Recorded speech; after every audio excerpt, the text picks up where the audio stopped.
안에서 여러분들과 함께 예배를 드릴 수 있어 참으로 반갑습니다. 팔복강의 세 번째 시간입니다. 세 번째 시간, 애통하는 자는 복이 있나니 그들이 위로를 받을 것이다. 지난주에서 오늘도 이번 주도 애통하는 자에 대해서 한 주간을 더 여러분들과 말씀을 나누고자 합니다. 심령이 가난한 자는, 제가 지난주에 뭐라고 설명을 했는가요? 심령이 가난한 자는 자신 안에서 소망을 발견할 수 없어서 하나님 앞에 은혜를 구하기 위해 나아가는 사람이 심령이 가난한 자다. 제가 여러분들과 함께 말씀을 나누었죠. 먼저 하나님을 알고 나니 내 자신을 뚜렷이 명확히 알 수 있는 거죠. 사실 우리가 우리 자신을 알고 있다고 하지만 사실은 잘 몰라요. 우리가 우리 자신을 명확히, 우리의 상태를 명확히 알기 위해서는 먼저 하나님에 대해서 우리가 먼저 알 필요가 있죠. 먼저 하나님을 알고 나니 내 자신을 명확히 알고 내 안에 있는 철저한 무능력과 절망이 보인 상태, 이 상태가 심령이 가난한 자죠. 이런 심령이 가난한 자는 깊은 시름에 잠깁니다. 여기서 시름이란 게 뭐죠? 마음에 걸려 풀리지 않는 근심이나 걱정이에요. 이런 것들이 내면 안에 사로잡히죠. 자신의 내면을 깊이 살펴보고 죄악된 자신을 미워하고 애통하는 마음.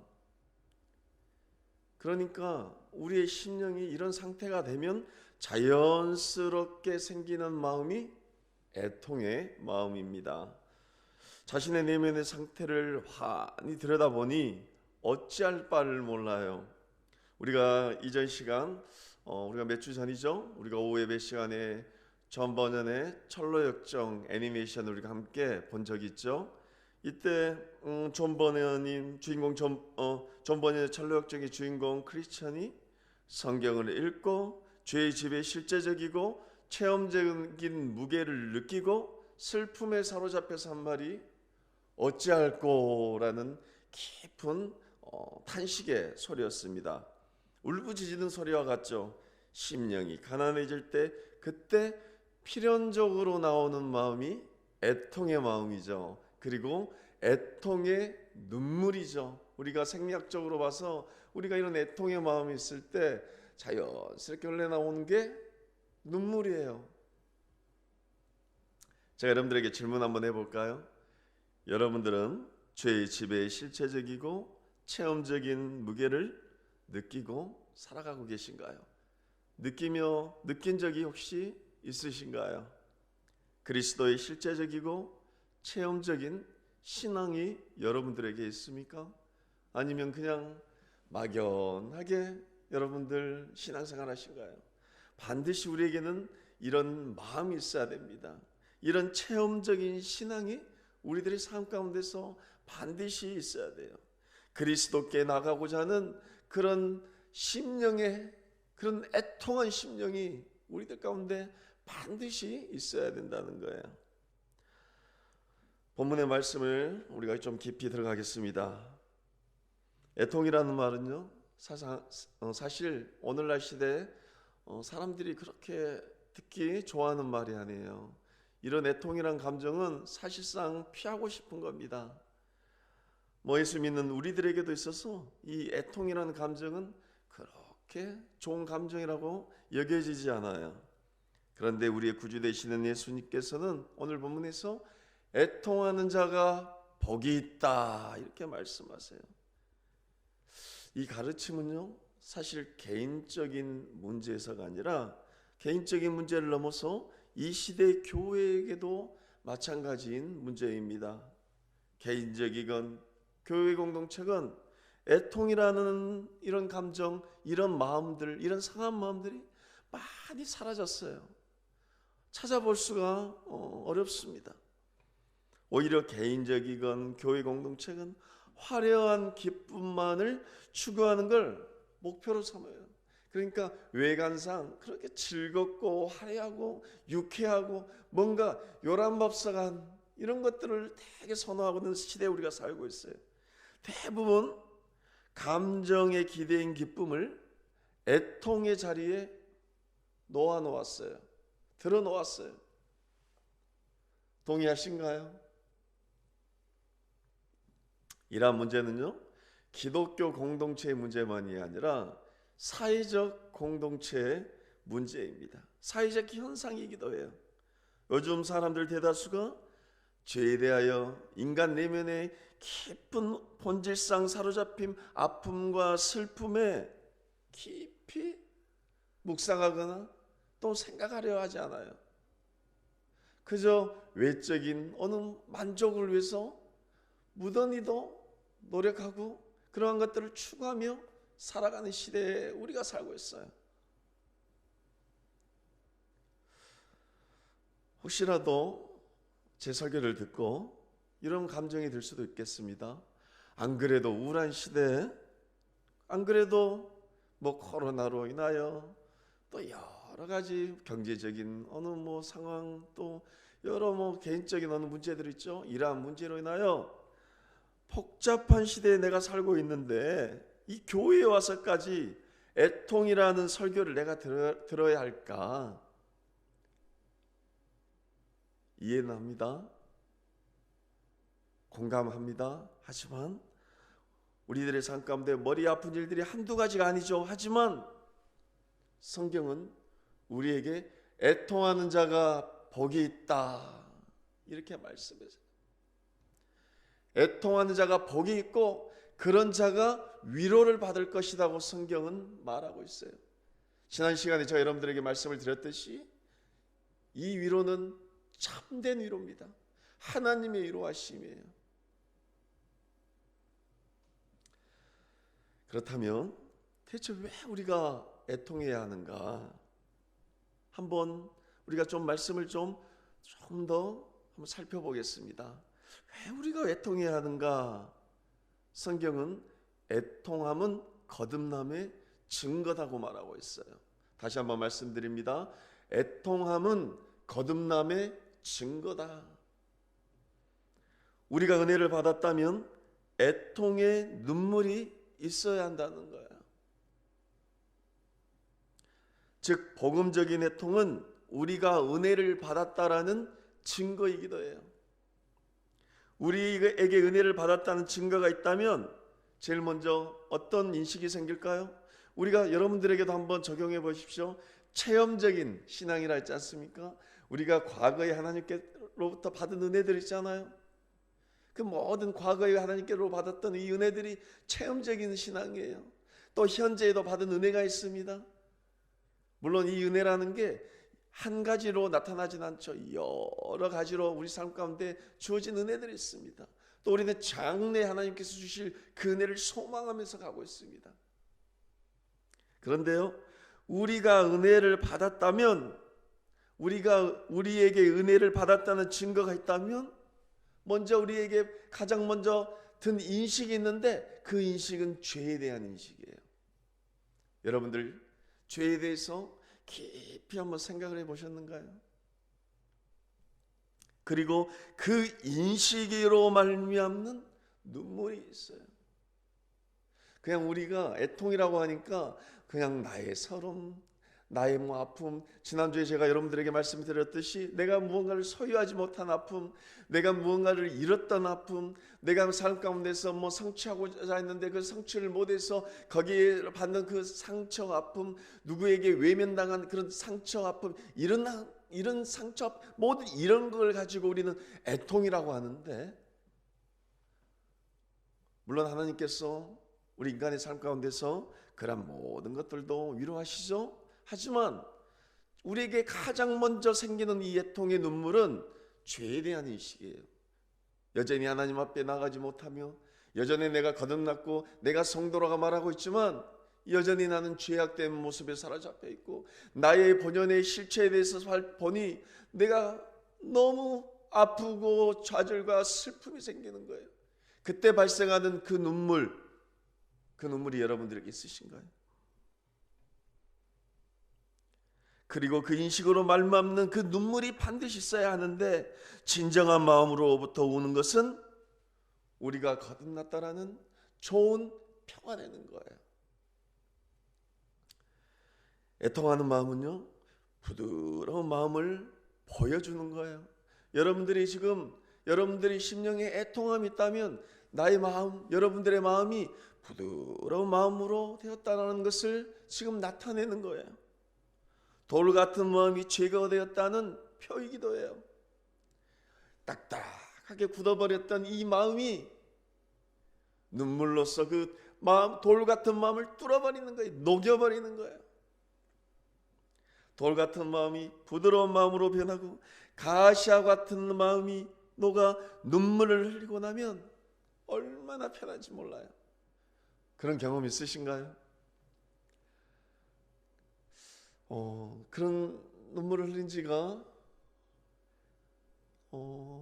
꽤 지난 것 같아요. 꽤 오랜 세월이 지난 것 같아요. 이전에는 우리 이 자리에 앉아서 주여 하며 하나님 이름 한 번만 불러도 내 마음 가운데 모든 이 돌 같은 마음, 어느 가시와 같은 마음이 그냥 부끄러운 마음이 생기고 하나님 앞에 나가지 못한 여러 가지 기도 제목들, 나의 요소들을 놓고 기도했을 때 그냥 눈물이 뚝뚝 흘러가면서 하나님 나를 불쌍히 여겨주십시오. 하나님 나를 긍휼히 여겨주십시오. 여전히 하나님 앞에 나가지 못한 이 연약한 자에게 하나님 은혜를 좀 주십시오. 이런 심령을 가지고 기도했던 적이 얼마나 됐는가 말씀을 준비하면서 다시 한번 돌아보았습니다. 하나님 앞에서 흐르는 이 회개의 눈물은 우리의 모든 죄악을 씻겨준다는 거예요. 에스겔서 36장 26절에 굳은 마음을 중생교리에 대한 중요한 구절이 있는데요. 또 새 영을 너희 속에 두고 새 마음을 너희에게 주되 너희 육신에서 굳은 마음을 제거하고 부드러운 마음을 줄 것이며. 자, 그렇다면요, 우리 삶 가운데, 우리들 가운데 이런 애통하는 마음이 있는 자들, 이런 자들은 개인을 넘어서 공동체를 위해서 기도하는 자들이에요. 이런 자들은 자신의 죄를 위한 애통을 넘어 다른 사람을 위해서도 기도할 수 있는 자들이에요. 저는 우리 교회를 놓고 이런저런 생각들을 합니다. 그리고 교회를 위해서 기도를 하죠. 교회 안에서 눈물로 기도하는 사람들이 우리 교회 안에 있어야겠다, 이런 생각을 해봅니다. 잘 기억은 안 나. 그런데 제가 잘 기억은 안 나지만 어느 때인지 몰라도요, 제 머릿속에서는 교회에 오면 아주 오래전 생각인 것 같아요. 교회에 오면 연세 드신 권사님들이나 또 여러 집사님들이 왜 이리 그때 어린 시절, 그 어린 시절, 저 어린 시절에 저희 모친과 손잡고 교회를 가면 왜 이리 그때는 눈물을 흘리신 분들이 많은지 몰라요.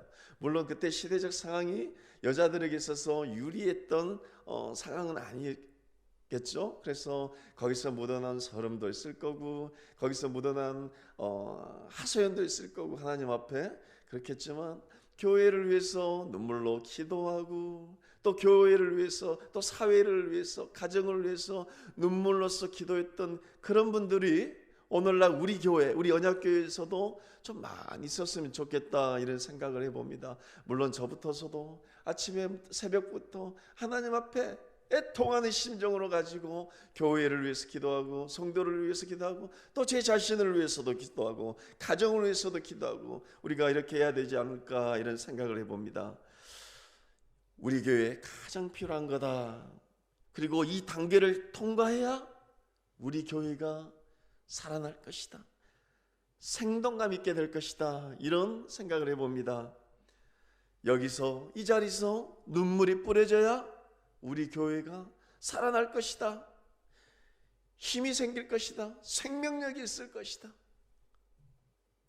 지금 우리가 흘리는 눈물은 우리에게 유익을 줄 것임을 여러분들 믿으시길 바랍니다.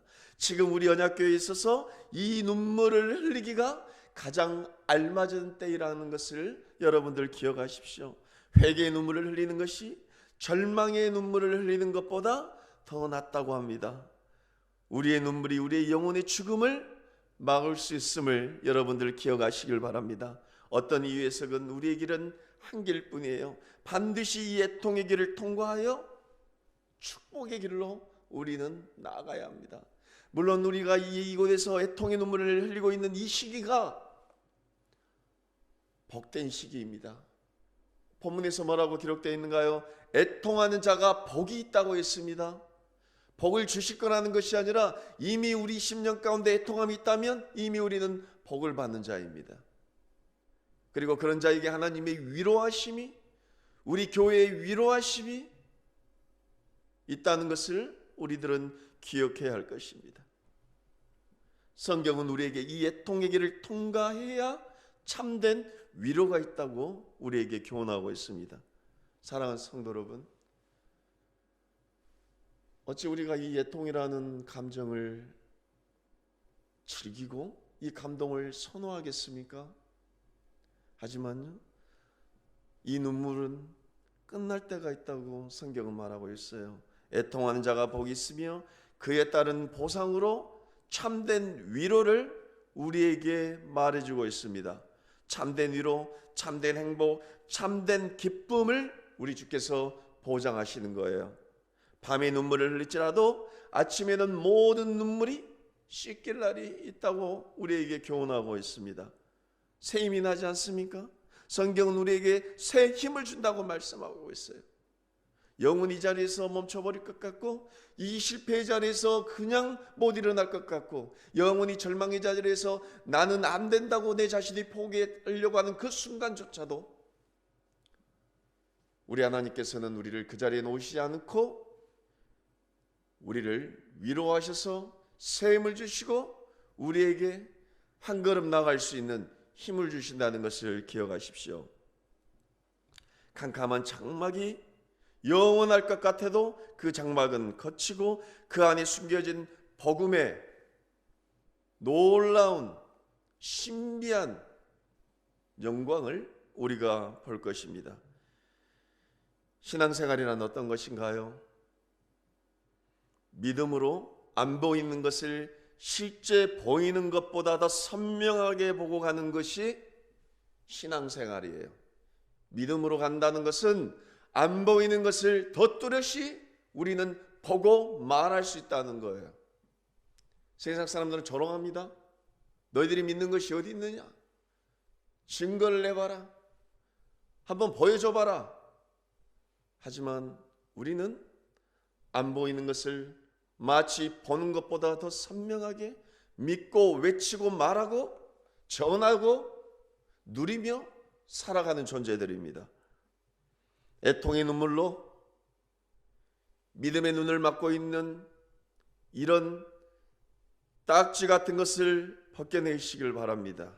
그리고 더 환한 빛을 우리가 볼 것임을 기억하십시오. 거룩한 눈물에 녹아질 때 그동안 우리들이 알지 못하였던 하나님이 우리와 함께하고 계신 것을 여러분들은 알고 계실 것입니다. 하나님께서 애통하는 그 순간까지도, 그 순간에도, 그 장소에도, 그 자리에서도 우리 하나님께서는 우리와 함께하고 계심을 여러분들 기억하시길 바랍니다. 애통하고 회개하는 눈에서 떨어지는 눈물은 우리의 상한 마음을 치료해 줍니다. 애통의 끝에는 확실한 치료가 있어요. 시편의 저자 다윗은 내 눈물이 주야로 내 음식이 되었다라고 말하고 있어요. 이게 무슨 뜻인가요? 사셨음이 시냇물 찾기에 갈급하듯이 하나님의 영혼을 간구하는 마음을 가지고 소망을 하나님께 가지고 낙심하지 말고 불안해하지 말고 소망을 하나님께 품고 나아가는 거예요. 그러한 심령이 애통하는 심령이에요. 그러기 위해서 우리에게는 늘 상한 마음이 있어야겠죠. 단순히 눈에서 떨어지는 그 눈물만이 아니라, 물론 그렇습니다. 저는 잘 울어요. 보기는 건장하고 그렇지만 그렇게 마음이 강성해야 해요. 그래서 사소한 일 약간 좀 그러니까 마음이 약한 것 같아요. 그래서 잘 웁니다.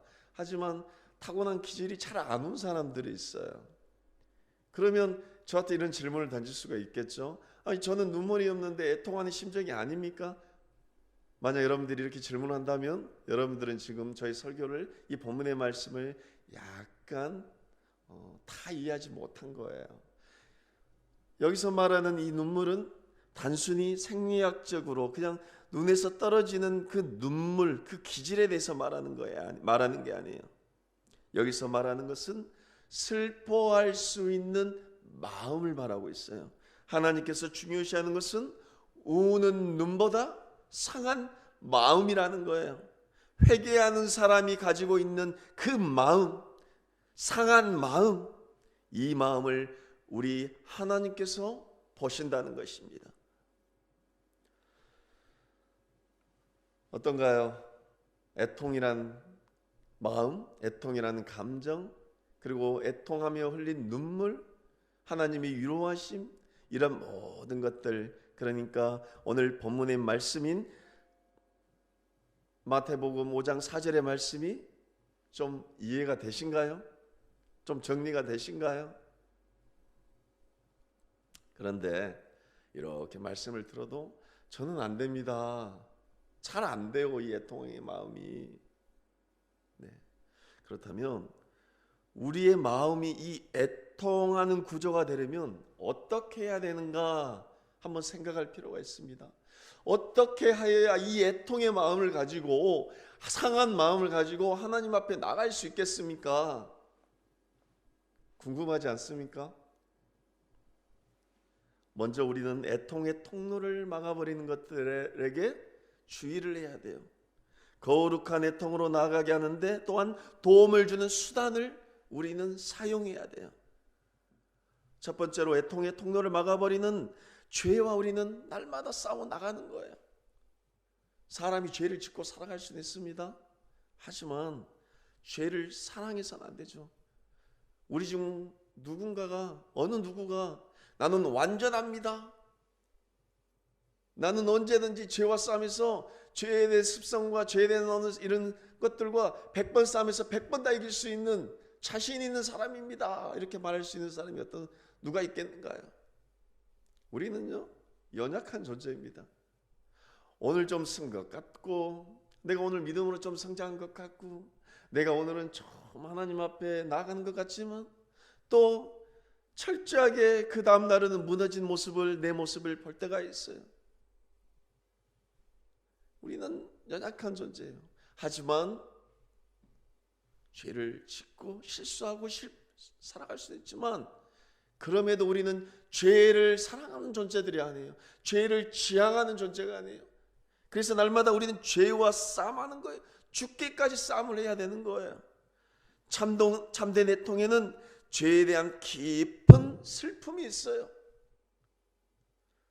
제가 이 죄에 대해서 좀 한번 어느 비유를 해볼까 한번 생각해 봤는데, 어떤 걸 좀 비유를 하면 여러분들이 좀 더 이해하기 쉬울까 이런 생각을 해봤는데, 죄는 독버섯과 같아요. 제가 비유한 겁니다.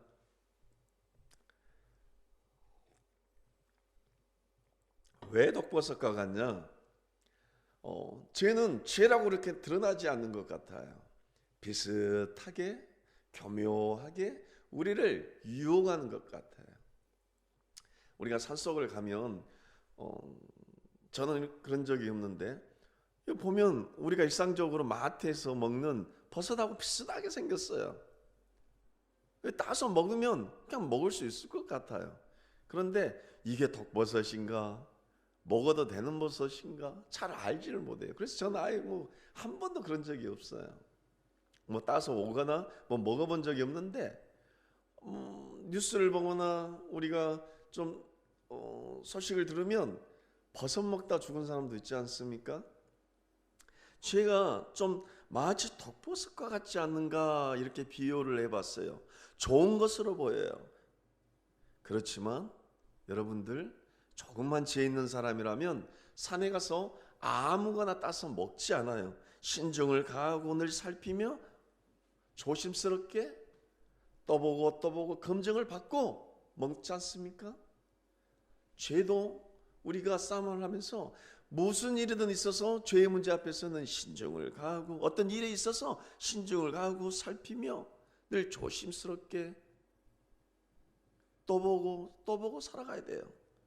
하지만 원수 마귀는 죄인들에게 죄를 작게 보이게 하고 달콤하게 보이게 해요. 때로는 아주 죄를 가볍게 인식을 우리에게 주고 있어요. 애통의 통로를 막아버리는 이 죄와 우리는 신중을 가하며 늘 죽기까지 싸움하며, 또 죄가 나를 삼키려 하는지 늘 경각심을 가지고 조심스럽게 살아가야 됩니다. 또한 여러 가지가 있습니다. 또 애통의 통로를 막은 것들 중에 어떤 것이 있을까 제가 한번 생각을 해봤는데요, 저는 게으름이라고 봐요. 이 게으름만큼 우리의 신앙의 성장을 방해하는 것들이 없는 것 같아요. 우리가 어떤 하나님의 말씀을 받고 또 우리가 하나님의 말씀에 또 여러 일 가운데 있어서 우리가 서둘러야 할 때가 있어요. 부지런을 떨어야 할 때가 있어요. 열심을 내야 할 때가 있어요. 여러분들이요, 말씀의 귀에 들린다면 사실은 머뭇거려서는 안 돼요. 설교자 입술을 통해서 여러분들에게 하나님의 말씀을 대언을 했습니다. 그리고 여러분들이 하나님이 애통하라는 마음을 여러분들에게 지금 이 순간 주셨다면 그 말씀이 여러분들의 귀에 들리고 지식으로 이해가 되고 여러분들의 마음, 심령 가운데 이 애통이란 마음, 이 말씀이 받아들여진다면 우리는 게을러서 안 되고 당장 삶 가운데, 그리고 우리에게 신앙의 성장을 위해서 어떠한 일들을 해야 돼요. 지금 하나님 앞에 나아가 애통해야 돼요. 애통을 미루는 것은 어리석은 일이에요. 하나님의 말씀을 듣고 그 말씀대로 실행하지 않는다는 것은, 미룬다는 것은 사실은 미련한 행동이에요.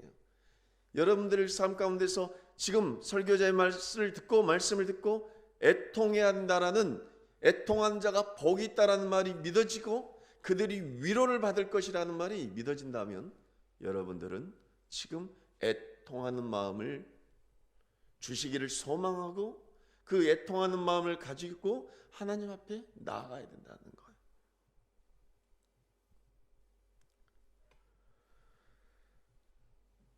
그리고 애통의 통로를 막는 무지함에서 벗어나야 합니다.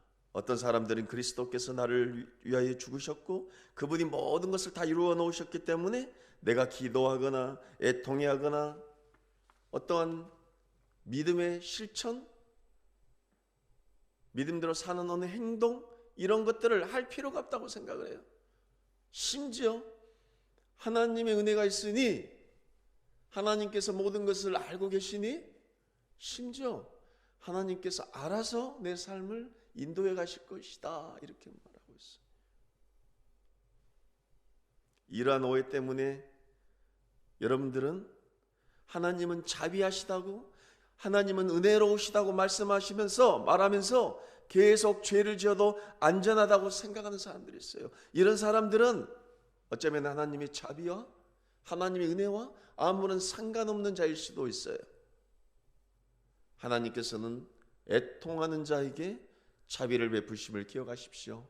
애통하는 자에게 하나님께서 복을 내리시고 복을 주시고 하나님께서 애통하는 자를 위로하신다는 것을 여러분들 기억하시길 바랍니다.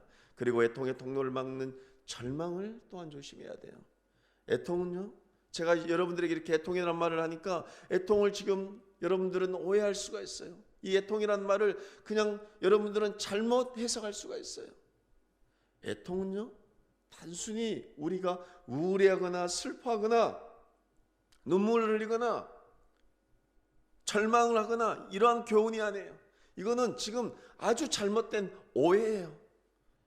애통의 뒤에는 뭐가 약속되어 있는가요? 위로가 약속이 되어 있습니다. 이 위로는요, 세상의 위로와 다른 거예요. 하나님이 주신 참된 위로입니다.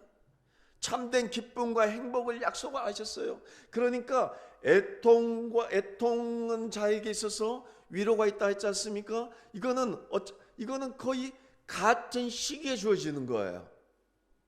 여러분이 애통하는 심령을 가지고 하나님 앞에 나간다면 바로 그 같은 시점에 여러분에게는 위로가 있는 거예요. 우리가 하나님 앞에 참된 기도, 믿음으로 드리는 기도, 충분히 하나님께 기도드리고 눈물로서 기도드리고 하나님 앞에 은혜를 받고 한번 생각해 보십시오.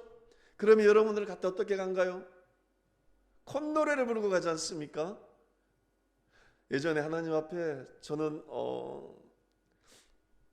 하나님을 처음 만났다 이런 표현은 좀 그렇지만 여하튼 막 뜨거웠던 어느 시기가 있었습니다.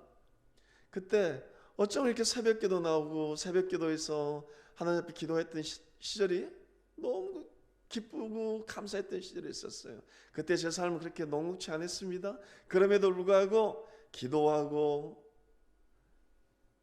집으로 돌아가는 그 길에서 하나님 앞에 찬양하고 기뻐하고 콧노래를 부르고 갔던 기억이 지금도 새록새록합니다.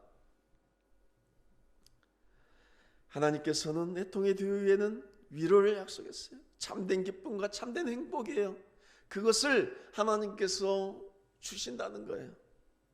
오히려 절망은 불신이에요. 불신은 여러분들 아시죠? 하나님을 대적하는 행위이고 결국은 우리의 영혼을 죽이는 행위예요. 그러니까 성도는 절망을 말해서는 안 돼요. 성도는 우리가 드리는 회개의 전제 조건은 하나님의 자비입니다. 절망은 결단코 우리를 회개의 자리로 이끌지 못해요. 절망이 영원히 회개하지 못하도록 절망이 꽁꽁 묶어버려요. 나는 절망에서 하나님께 회개한다. 이거는요 아주 틀린 말이에요. 거룩한 애통은 오히려 기쁨을 생성하는 거예요. 이런 역설적인 말이 어디 있습니까? 하지만 역설적이지만 우리는 이 진리를 믿는 자들이지 않습니까? 거룩한 애통은 오히려 기쁨을 생성하는 거예요. 우리의 기쁨이 정죄하여 더 좋게 만드는 거예요. 우리가 탕자의 비유에 대해서 우리가 살펴보았지 않습니까? 이 탕자는 그가 인생의 최고 행복을 찾아 떠났죠. 그리고 그 떠난 자리에서 비참함을 맛보았어요. 심령이 가난함을 안 거예요. 이제는 그때 어떤 마음이 있었는가요? 애통의 마음이 생겼어요. 애통의 눈물이 생겼어요. 그리고 탕자는 회개의 자리로 들어가요. 아버지께 나아가죠. 회개하는 시간부터 아버지께로 나아가는 그 순간부터 다시 돌아가는 그 순간부터 즉 애통하는 순간부터 그에게 소망이 생겼고 그에게 그는 기쁨을 보았어요. 사랑하는 성도 여러분, 이 시대의 세련됨과 세상이 주는 달콤함은 우리의 눈물을 말라버릴 정도로 강력합니다. 이 시대는 앞으로 우리가 상상할 수 없을 정도로 더 변할 거예요. 우리는 세련되게 변하는 이 시대에 오히려 그들이 보기에는 우리는 도태되게 보이고 우린 참으로 촌스럽게 보이고 어쩌면 우리는 참 세상 말로 꼰대로 보일 수가 있어요. 하지만 우리는 이 시대에 더 경건함을 유지하며 그리스도인으로서 살아가야 합니다. 어쩌면 우리는 이 세상에서 더 아픔을 겪고 살아갈지 몰라요. 우리 주님은 오늘 본문에서 애통을 말씀하셨지만 어쩌면 우리는 애통해야 할 필요가 없다고 말하고 있는지 몰라요. 우리 주님은 회개를 말씀하셨지만 오히려 회개할 필요를 못 느끼고 살아가고 있는지 몰라요. 세상의 풍속은 우리에게 쉴 새 없이 불화살을 쏘고 있는데 우리는 아무런 준비 없이 무방비 상태로 세상이 쏘는 그 불화살을 다 온몸으로 맞고 있는지 몰라요. 세상은 우리와 우리 이웃들과 우리 자녀들에게 교회에 쉴 새 없이 유혹의 불을 붙이고 있는데 오히려 우리는 불구경을 하고 있는지 몰라요. 이 불을 끌 수 있는 능력을 상실했는지도 몰라요. 죄와 세상의 비참함 때문에 애통하는 자에게 장차올 영광을 우리 주님께서 약속하셨습니다. 비록 신음을 하더라도 성도는 소망 때문에 행복하다 이렇게 말하고 있어요. 우리의 결론은 영원한 상태에서 영원한 복을 누립니다. 우리가 받고 있는 위로는 우리의 삶이 해치거나 삶의 가치를 떨어뜨리거나 그를 칠 것이 하나도 없는 완전한 위로입니다. 우리의 소망의 끝은 슬픔과 탄식은 사라지고 모든 눈물을 씻겨 온전한 기쁨과 복된 영광을 누리게 합니다. 이 모든 거룩한 눈물의 방해들을 여러분들 주의해 보시고, 심령이 애통하는 것은 단순히 눈에 보이는 눈물이 아니라 상한 마음임을 잘 기억하시고 다가올 영광을 바라보며 우리 함께 살아갑시다. 눈물의 골짜기를 통과하여 용서받은 죄로 인한 기쁨과 하나님과의 화해의 기쁨과 상례의 소망과 장래에 주어질 위로를 바라보는 기대감으로 우리에게 주신 은혜를 온전히 누리며 살아가길 소망합니다. 어려운 시대에 우리는 살아가고 있습니다. 어찌 우리가 이 세상 속에서 나는 아무 문제 없어 하면서 용기 있게 살아갈 수 있겠습니까? 그럼에도 불구하고 우리는 완전하신 우리 주님이 우리와 함께 계심을 기억하시고 애통하는 심정을 가지고 상한 마음을 가지고 믿음의 주여 우리를 온전케 하신 예수 그리스도께 나아가 오직 그분에게 소망을 두고 그분에게 위로를 받으며 이 복잡하고 요란한 이 세상에서 믿음으로 당당히 살아갈 수 있는 우리 모두가 되기를 주님의 이름으로 소망합니다. 기도합니다.